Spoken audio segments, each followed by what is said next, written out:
श्रीमद् भागवत गीता हिंदी और सरल भाषा में 5वां अध्याय कर्म संन्यास योग श्रीमद् भागवत गीता।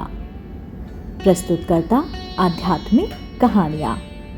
तीसरे और चौथे अध्याय में अर्जुन ने भगवान श्री कृष्ण के मुख से कर्म की अनेक प्रकार से प्रशंसा सुनकर और उनके अनुसार बरतने की प्रेरणा और आज्ञा पाकर साथ साथ में यह भी जाना कि कर्म योग के द्वारा भगवत स्वरूप का तत्व ज्ञान अपने आप ही हो जाता है और उन्होंने इसकी प्रेरणा ली।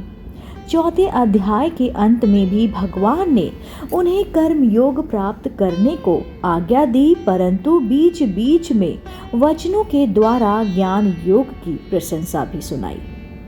इससे अर्जुन इन दोनों में अपने लिए कौन सा साधन श्रेष्ठ है उसका निश्चय ना कर सके। इसलिए उन्होंने और उनका निर्णय अब भगवान के श्रीमुख से ही हो, इस उद्देश्य से अर्जुन पूछते हैं।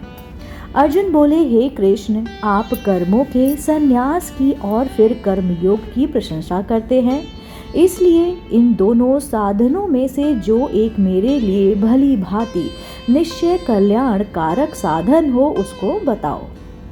श्री भगवान बोले, कर्म संन्यास और कर्म योग ये दोनों ही परम कल्याण के करने वाले हैं, परंतु उन दोनों में भी कर्म संन्यास से कर्म योग साधन में सुगम होने से श्रेष्ठ है। हे अर्जुन, जो पुरुष किसी से द्वेष नहीं करता है और ना किसी की आकांक्षा करता है, वह कर्मयोगी सदा सन्यासी ही समझने योग्य है, क्योंकि राग द्वेषी द्वैतों से रहित पुरुष सुखपूर्वक संसार बंधन से मुक्त जो हो जाता है। उपयुक्त संन्यास और कर्म योग को मूर्ख लोग पृथक पृथक फल देने वाले कहते हैं, ना कि पंडित जन, क्योंकि दोनों में से एक में भी सम्य प्रकार से स्थिर पुरुष दोनों के फल स्वरूप परमात्मा को प्राप्त होता है। ज्ञान योगियों द्वारा जो परम धाम प्राप्त किया जाता है, कर्म योगिनियों द्वारा भी वही प्राप्त किया जाता है। इसलिए जो पुरुष ज्ञान योग और कर्म योग को फल स्वरूप में एक देखता है, वही यथार्थ देखता है।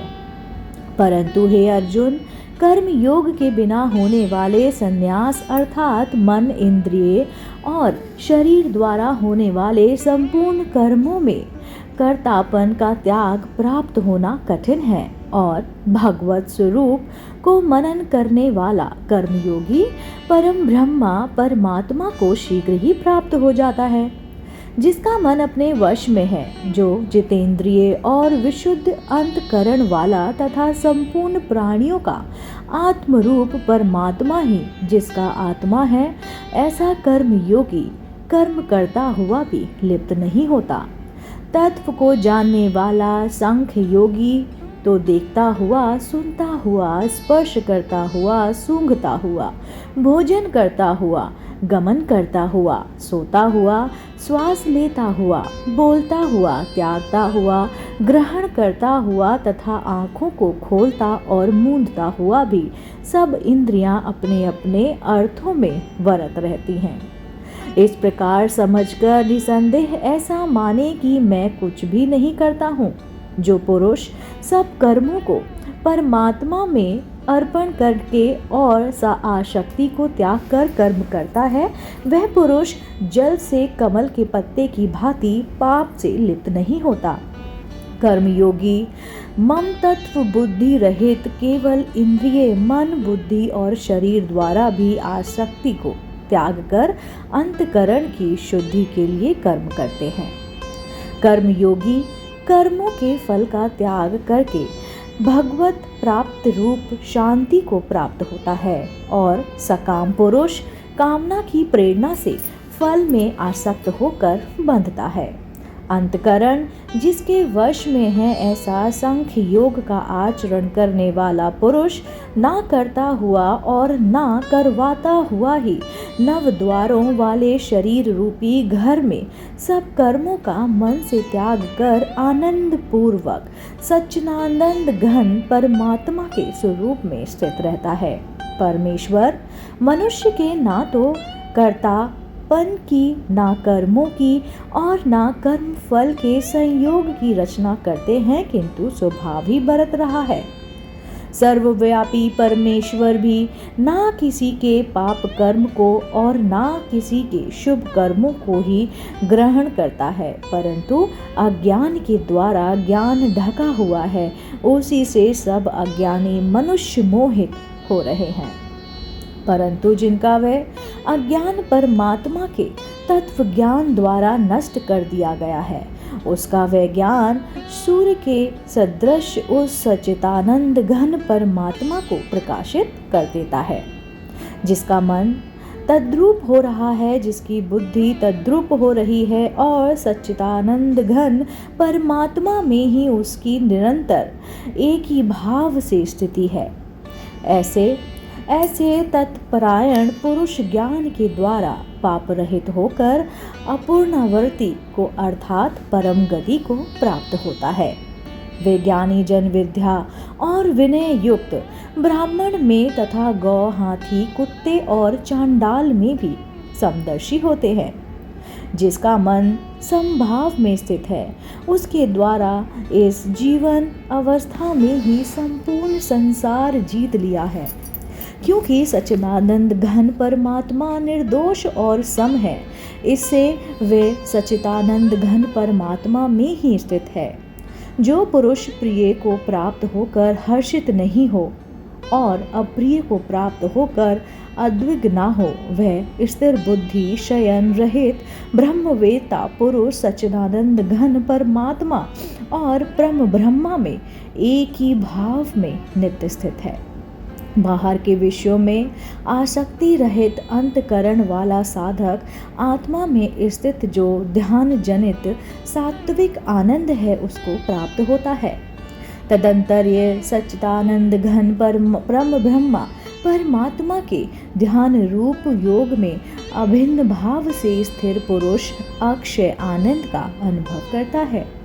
जो ये इंद्रिय तथा विषयों के संयोग से उत्पन्न होने वाले सब भोग हैं, यद्यपि विषयी पुरुषों को सुख रूप भासते हैं, तो भी दुख के ही हेतु है और आदि अंत वाले अर्थात अनित्य हैं।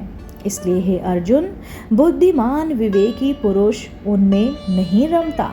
जो साधक इस मनुष्य शरीर में शरीर का नाश होने से पहले ही काम क्रोध से उत्पन्न होने वाले वेग को सहन करने में समर्थ हो जाता है, वही पुरुष योगी है और वही सुखी है। जो पुरुष अंतरात्मा से ही सुख वाला है, आत्मा में ही रमण रहने वाला है तथा जो आत्मा में ही ज्ञान वाला है, वह सच्चिदानंद घन पर ब्रह्मा परमात्मा के साथ एक ही भाव को प्राप्त संख्या योगी शांत ब्रह्म को प्राप्त होता है। जिसके सब पाप नष्ट हो गए हैं, जिसके सब शयन ज्ञान के द्वारा निवृत्त हो गए हैं, जो संपूर्ण प्राणियों के हित में रत है और जिनका जीता हुआ मन निश्चय भाव से परमात्मा में स्थिर है, वह ब्रह्मवेत्ता पुरुष शांत ब्रह्म को प्राप्त होता है। काम क्रोध से रहित जीते हुए चित्त वाले पर ब्रह्मा परमात्मा का साक्षात्कार किए हुए ज्ञानी पुरुषों के लिए सब ओर से शांत पर ब्रह्मा परमात्मा ही परिपूर्ण है। बाहर के विषय भोगों को ना चिंतन करता हुआ बाहर ही निकालकर वह नेत्रों की दृष्टि को भ्रुकुटी के बीच में स्थित करके तथा नासिका में विचरने वाले प्राण और अपान वायु को सम करके जिनकी इंद्रियां मन और बुद्धि जीती हुई है, ऐसा जो मोक्ष परायण मुनि इच्छा भय और क्रोध से रहित हो गया है, वह सदा मुक्त ही है। मेरा भक्त मुझको सब यज्ञ और तपों का भोगने वाला, संपूर्ण लोगों के ईश्वर का भी ईश्वर तथा संपूर्ण भूत प्राणियों का सुहृद अर्थात सर्वथा रहित दयालु और प्रेमी ऐसा तत्व से जानकर शांति को प्राप्त होता है। इस प्रकार उपनिषद ब्रह्म विद्या तथा योग शास्त्र रूप श्रीमद् भागवत गीता के श्री कृष्ण अर्जुन संवाद में कर्म संन्यास योग नामक 5वां अध्याय संपूर्ण हुआ। इसी के साथ अगला अध्याय सुनने के लिए आप देखते रहिए और जुड़े रहिए आपके अपने पसंदीदा YouTube चैनल आध्यात्मिक कहानियों से।